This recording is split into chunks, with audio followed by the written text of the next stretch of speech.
দুখানা আলমারি সব তছনছ করে ঘরে যেখানে যা ছিল যাবতীয় সবকিছু নিয়ে গেছে।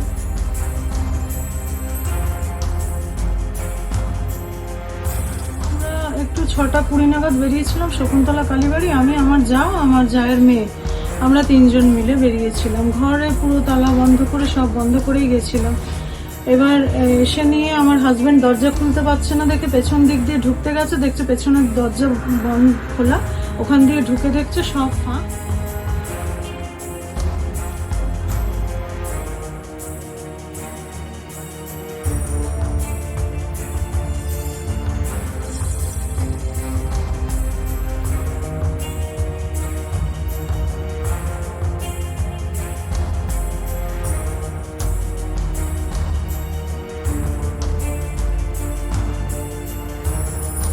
আমাদের শাশুড়িমা হাসপাতালে আজ 1 মাস ধরে ভর্তি হচ্ছেন, ছাড়া পাচ্ছেন, এরকমের জন্য আমরা ঘরে ক্যাশ টাকাটা সবসময় মজুদ রাখছিলাম।